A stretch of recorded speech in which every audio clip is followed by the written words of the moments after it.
Marilah kita bersama-sama belajar untuk memelihara karakter Kristus dalam diri kita.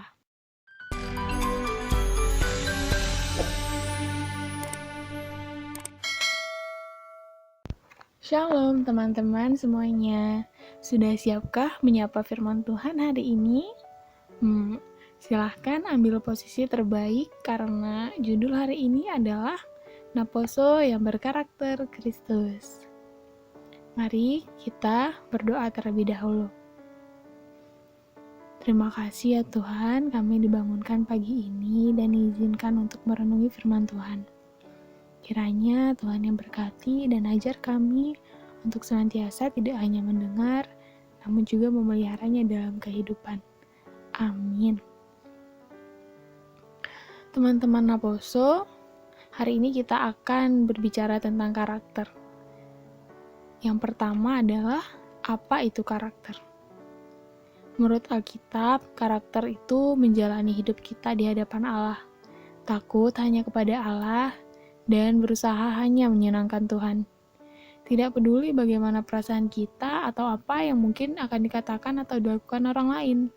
Secara sederhana, orang yang berkarakter adalah orang-orang yang bertindakan benar karena alasan yang benar. Berikut adalah beberapa karakter Kristus yang ada dalam hidup kita. Yang pertama, hidup sesuai dengan firman Tuhan. Menurut Mazmur 119 ayat 9 dikatakan, dengan apakah seorang muda mempertahankan kelakuannya dengan bersih?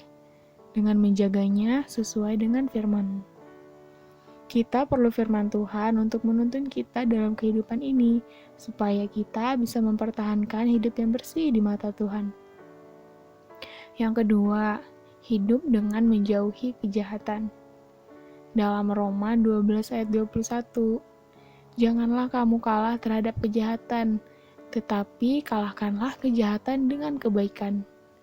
Janganlah membalas kejahatan dengan kejahatan. Kita harus bijaksana, karena kita adalah anak-anak Tuhan. Kita harus melawan kejahatan dengan kebaikan. Mintalah kepada Tuhan supaya kita diberikan kekuatan untuk melakukan kebaikan dan menjauhi kejahatan.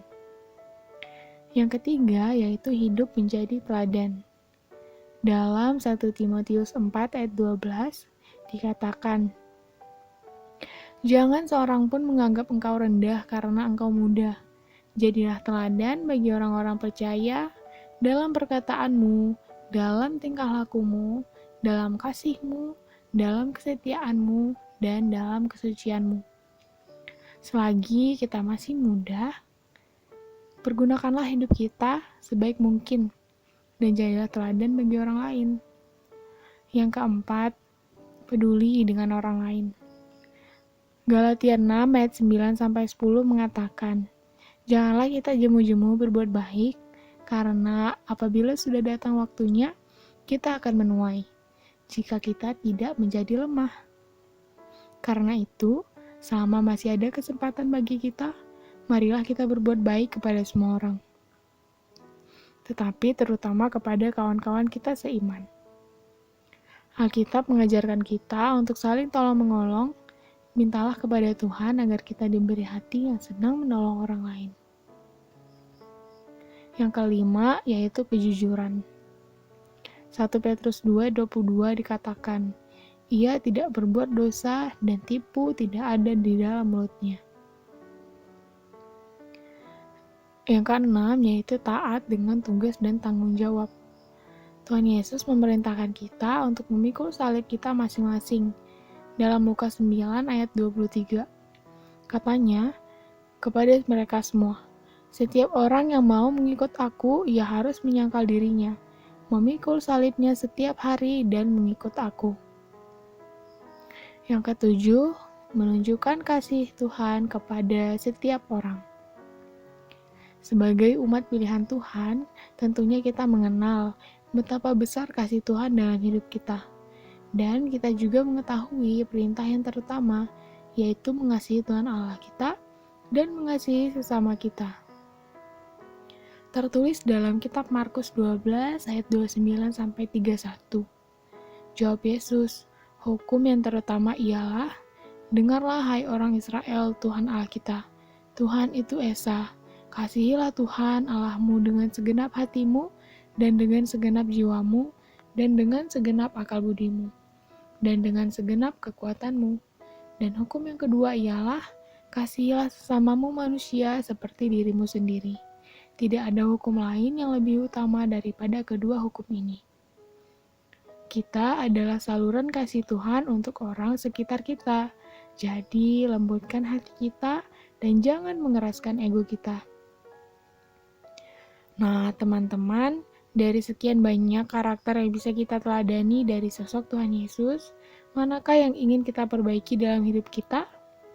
Kita bisa mulai dari satu hal yang sederhana dan belajar untuk memeliharanya setiap hari.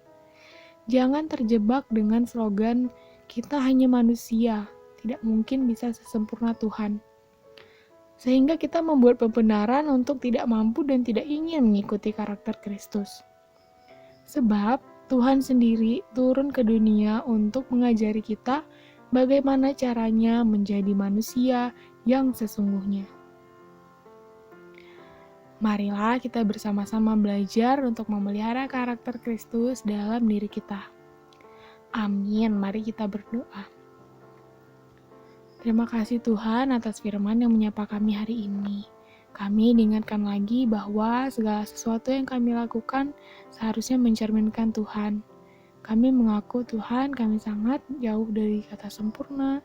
Mungkin selama ini juga kami tidak mencerminkan karakter Kristus dalam hidup kami. Pimpinlah hidup kami untuk senantiasa melakukan segala hal yang mencerminkan karakter Tuhan. Dan mampu mengajak teman-teman kami yang lain juga untuk berhenti hidup berdasarkan daging dan pengertian sendiri, namun juga bersandar sepenuhnya kepada Tuhan. Terima kasih Tuhan, dalam nama-Mu kami berdoa dan mengucap syukur. Amin. Terima kasih teman-teman, selamat beraktivitas. Shalom.